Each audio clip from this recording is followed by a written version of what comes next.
With a big star seemingly already signed with AEW and more, this is Wrestling Rambles. My name is John, and you're watching the Wrestling Report. Before we move on, make sure you subscribe to Wrestling Rambles with notifications on, and don't forget to like the video.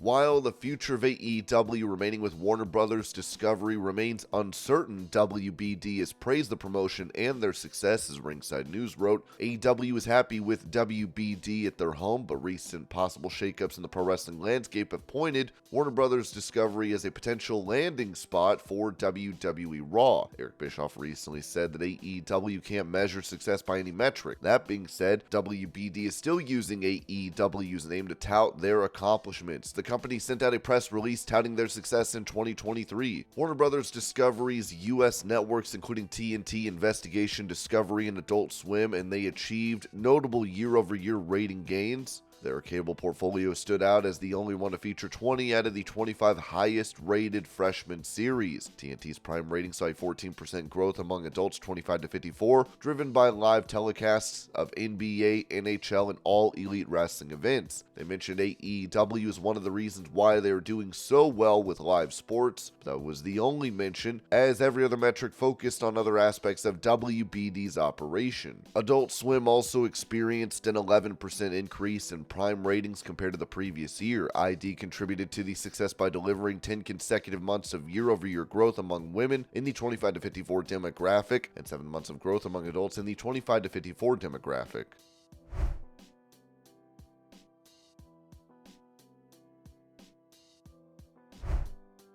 Taking to X, NXT star Lexis King announced new merchandise as he posted a link to WWE Shop and wrote, "Intellectuals rise up, ask and ye shall receive. Long live Lexis King."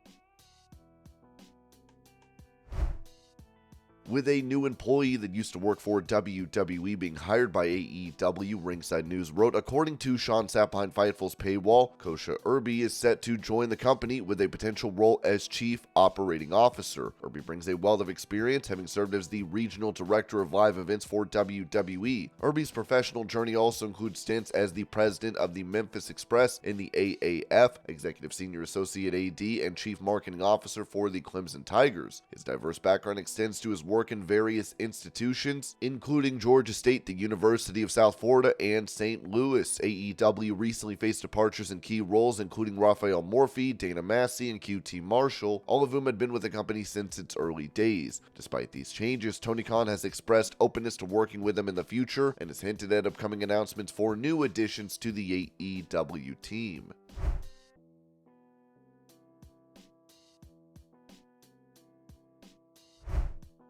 Speaking about working with John Cena and their relationship outside of the ring, LA Knight told Chris Van Vliet on Insight, "Man, you know what? That is one of the easiest guys to work with. Everything is simple. There's not any overcomplicated thought process. It's just kind of like, hey, look, when you go out there, we're going to do our thing. It's going to be this, this, this. Cool. Yeah, great. Wonderful. But beyond that, super easy to talk to, super cool, super nice. My girlfriend was backstage at Fastlane, and he was like, it wasn't like she wanted to meet him. Hey, can I meet? He was like, can I meet her? And I'm like, yes, absolutely. He was like thrilled that he just wanted to meet because he saw her pass by when she was going to the bathroom or whatever. So stuff like that. So he's just super nice and cool.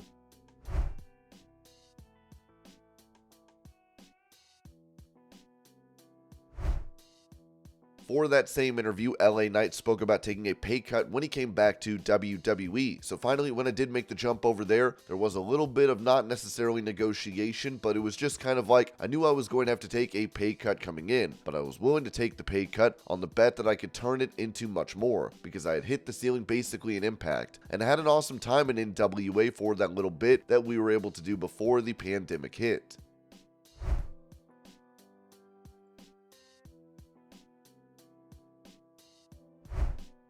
Recalling how AEW President Tony Khan claimed that his promotion won't make the same mistakes as WCW did, Eric Bischoff said this about it on his 83 Weeks podcast. That comment offended me a bit. Like, why would he say that? what pissed me off and largely is responsible for me losing respect for Tony. That's why I started being honest with my critiques. I kept my mouth shut until I lost respect for him, and then I got no reason to keep my mouth shut. It's just the way my mind works. It's just the way I am. But when Tony Khan said if Ted Turner knew 1% of what I knew about pro wrestling, maybe WCW would still be around. That comment was so disrespectful, effing stupid, because Tony didn't have any idea what happened to WCW inside Turner. The only thing Tony Khan knows about WCW is what he read in dirt sheets. For that punk ass to come out and take a shot at Turner while his ass is a show on Turner Broadcasting was so disrespectful to Ted that I lost all respect for him. Once I lose respect for somebody, I'm not as inhibited about my opinion.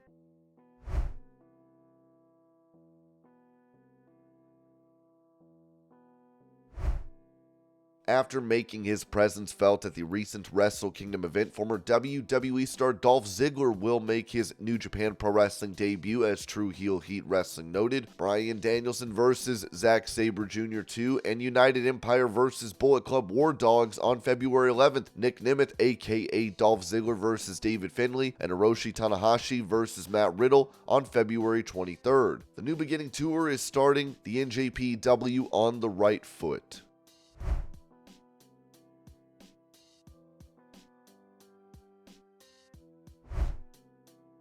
Touching on there being more competition in WWE when it comes to a spot for WrestleMania, Cody Rhodes told Sports Illustrated's Fan Nation, "The Rock is the great one, he's still electrifying. CM Punk is one of the greatest stars in the history of wrestling. I know what I'm up against. Look at the roster, it's loaded with stars, but that doesn't bother me. I'm not flinching, I'm not rooting against anyone else, I'm just working to make it happen."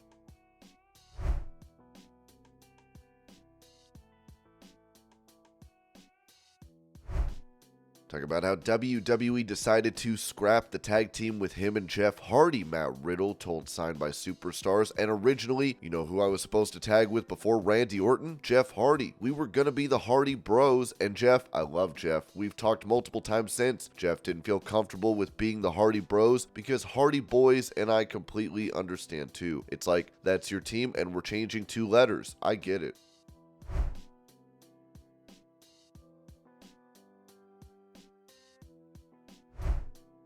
Revealing what he was told the plans were for him in the 2022 Royal Rumble, Matt Riddle said during that same interview, "I believe, it's sports entertainment, that I was told at one point, yeah, I was going to win the Royal Rumble and everything else. And then what was it? Bobby Lashley beat Brock Lesnar because somebody came in and hit him with the belt or what have you. Then Brock came in, didn't want to do business with everybody, said he was winning, and then he won. And then none of the producers, nobody stood up to him, and they let him do it. I didn't either.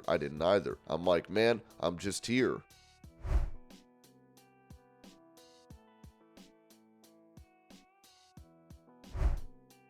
Talking about a potential match between himself and Goldberg, Matt Riddle told Signed by Superstars, "I personally would love to work with William Goldberg. He would be a great match. I think I could get something out of him that people haven't seen in years, and I think it'd be great for business. It'd be really good for me, but at the end of the day, you can't. If he wants to do it, he'll do it. If he needs to do it, he'll do it. There's a couple of places we could do that, I would imagine. Maybe in AEW, TNA, or NJPW. If it was going to happen, it would probably be in AEW.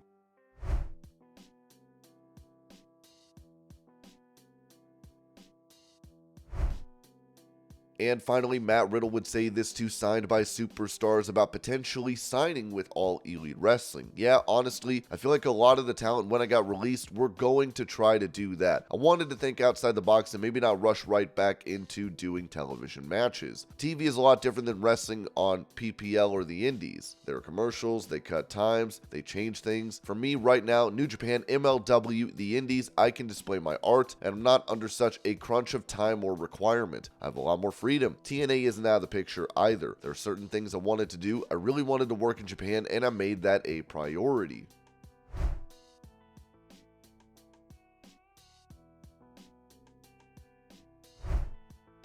Going over the free agent status of Mercedes Mone, Sean Ross Sapp of Fightful said there were some talks and discussions online that Mercedes was in mind for a Julia match in January, like right around this time of year, but I was told by NJPW sources that this has not been a possibility in like 6 months. Now, we had reported that Mercedes had been in talks with AEW and she is expected to join the company. Now, I'm going to have to probably explain what expected means to people who speak the English language an awful lot in the next couple of months, but she is expected to join the company. I haven't seen a contract. I haven't had anyone from the company or Mercedes tell me that she signed a contract. That doesn't mean I can't suspect it. That doesn't mean I can't take context clues and apply it. That doesn't mean I can't follow leads on the situation. She's expected to join AEW. From a personal perspective, me, right now on January 8th, I would be shocked if she did not join All Elite Wrestling. Based on the information that I have, that's what is happening. With Mercedes, there is an expectation that she will be All Elite, and for me, there is a suspicion that she already is.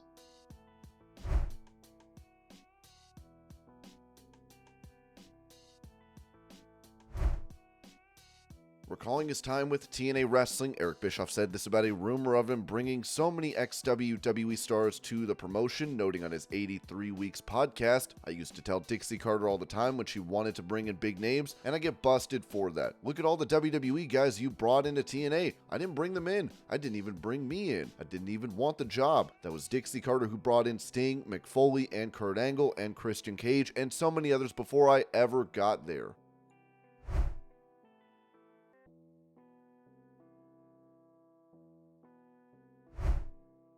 Responding to complaints online about him facing off against Griff Garrison on AEW Collision, Adam Copeland said this on Busted Open Radio. "Because long after I'm gone, Griff Garrison will be there at AEW, and just like Bad News Brown showed me, or just like Rick Martel showed me, or just like Tom Pritchard showed me, or Pat Patterson showed me, or Michael Hayes showed me, or Bret Hart showed me. I'm in that stage of my career. So if I can get in there with Griff Garrison, what is a 30-second match going to do for Griff Garrison? But suddenly now, you get a couple, whoa, he almost took that thing. All right, well now you add in the element of story of like, okay, Copeland took this kid maybe a little lightly and there's something to him. It's also an opportunity for him to get on a microphone. It's an opportunity for reps in front of an audience that will have eyes actually watching because there's a character in there that they know. That to me is all that needs to be said. If he can get in there and we have 5 minutes of time in there, I feel like he can learn more in that 5 minutes than he would in probably 200 matches with people of the same experience. And I know that sounds kind of cocky and egotistical, but that's the way it was for me when I was his age, and that's what this is. I believe it to be, but that's why. That's why I want to work a guy like Griff Garrison. That's why put me in with Dante Martin or Lee Moriarty or Zach Zodiac. This is a part within the story that Christian Cage and I are telling where we can do this and add another layer in the final book that is this story. That's so fun to me. I think nowadays people are just so, why isn't it this? Why isn't it this? Why isn't it right now? Right now, right now, right now, right now. And if you give them right now, well, they did it too quick. This is another chapter. While they continue to write more chapters on their end, I'm going to write it over here on this end. And there's always a plan. And sometimes, like my favorite story is when I was growing up, and I know it's a different time, but Steamboat Savage let him wrestle for a year.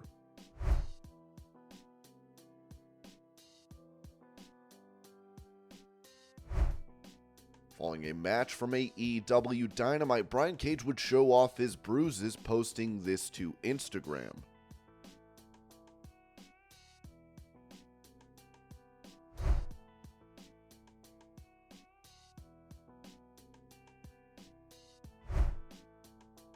Making a plea for AEW to do away with blood, Road Dogg said on his Oh You Didn't Know podcast about it not being needed in matches. "I say don't go back to doing it. We've evolved beyond that. Man, it's so unclean, it can't be any more unclean than just blood. There's enough accidents that happen where I just don't feel like it's needed. If I'm a father of daughters and we're watching wrestling and that comes on, we're turning the channel. And if I'm a father of boys, I'm maybe turning it too. There's a reason the other place, AEW, ain't doing no numbers. They show this kind of stuff and they do that kind of stuff, and it can't be popular for the mass population. If you want to do big business, you want mass consumption, so you sacrifice a few things. And I feel like that's one of the things you sacrifice."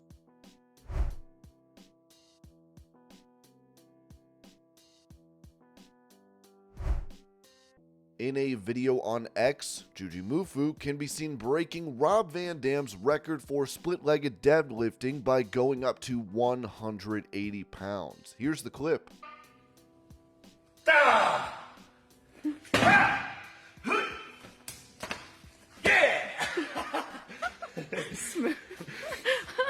Rob Van Dam replied, "What a fantastic job."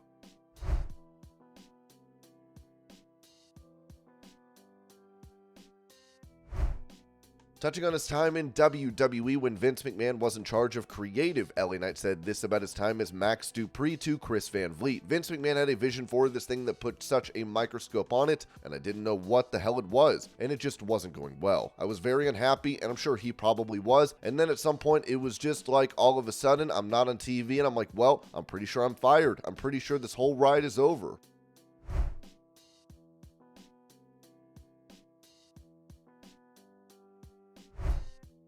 Giving details on WWE's idea for his tag team with Randy Orton, Matt Riddle told Signed by Superstars plan was, "Well, we were hoping for it. I don't want to really say how, because if I do return and then we do the story, yeah, I would say eventually all teams eventually turn on each other. I don't want to give the spoiler of who was going to turn on who." Riddle then said this about a reunion with Randy Orton. "I look at it like this, my big thing if I were to come back, I'd really like to finish the story with Randy. Unfortunately, he got hurt, and the other thing too, even with Pete Dunne, it was unfortunate, COVID happened. I feel like I never got to finish the story with the Broserweights. Seems like I always have unfinished business with my tag team partners. I would say unless one of us passes away, it's a guarantee that I'll reunite with Orton. One way or another, I mean, ideally it would probably be in the E, but I don't see how it wouldn't happen. There's no way. I mean, I'm gonna get to Randy one way or another."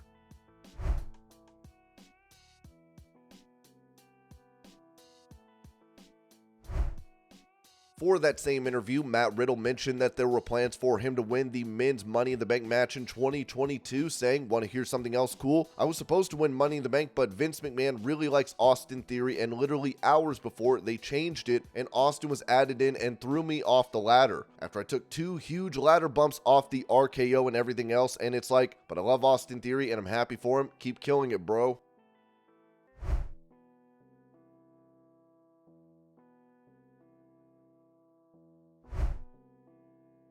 Also, Matt Riddle said this to Signed by Superstars about his previous interview segment in WWE with Seth Rollins, where Rollins brought up Riddle's divorce. "Was the promo scripted between me and Seth Rollins? Not only was it scripted, I told Seth to say it. I said, you know, there's already all this flack and whatever crap going on." I was like, yeah, sure.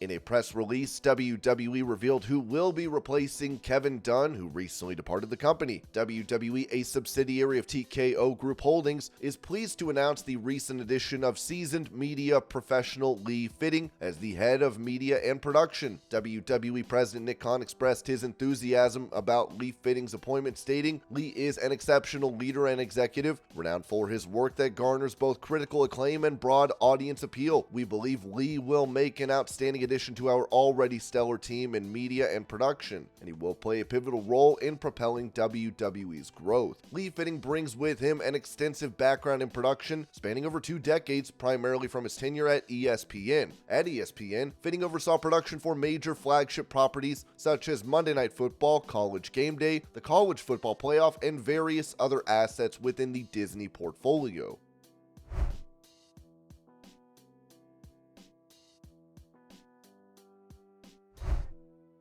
Following his segment with The Rock from last week, Jinder Mahal would come face-to-face with World Heavyweight Champion Seth Rollins on the most recent episode of Raw. Speaking about this, Raj Giri wrote on X, "These guys do have history. Seth Rollins defeated Jinder Mahal in the tournament finals to become the first NXT champion. The current home of Raw, USA Network, replied, what was the cage match rating?" This is seemingly in reference to AEW President Tony Khan using the cage match website ratings to boast about his booking in the company. Khan then replied, "A moral victory for USA is 1 win more than their world title challenger Jinder Mahal has in the past 364 days, because it's been literally a full year since he won a match. You really put AEW in our place getting Jinder Mahal in a big match on your TV show. Do it more often. Khan also said, a double standard. Hook, 28-1 career record on winning streak, calls out the champ. A logical challenge sparks online outrage. Jinder has literally lost every single match he's in for the past year. Immediately gets title shot. Where's the rage? Hashtag AEW Dynamite on TBS. Jinder Mahal then replied to Khan writing, who the F is Hook? Watch Monday Night Raw on USA Network Monday, 8 p.m. Eastern. Former WCW President Eric Bischoff even chimed in on Khan's comparison with Hook, replying with a clown emoji. Khan replied with a picture that reads, get out of my sight, you miserable has-been. Bischoff then said, groundbreaking, miserable has-been. Jonathan Coachman also said this to Tony Khan's reply to the USA Network. We also used to get amused at fans who counted wins like wrestlers earned them. Hell, if Vince wanted, I could have been world champion, but the storyline didn't support it. It's about the story, clearly, not wins in a predetermined space. Thought a boss would understand that. A fan then wrote, Tony forgets that he literally gave Abaddon a title shot after being off AEW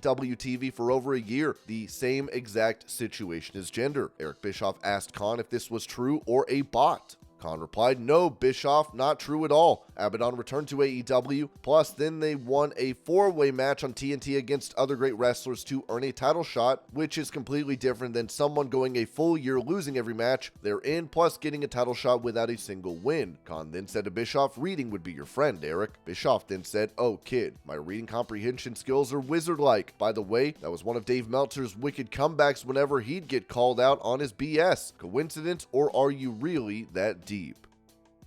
And this was your Pro Wrestling News Update. I hope you're all having a great day. Thank you so much for watching, and I will see y'all later.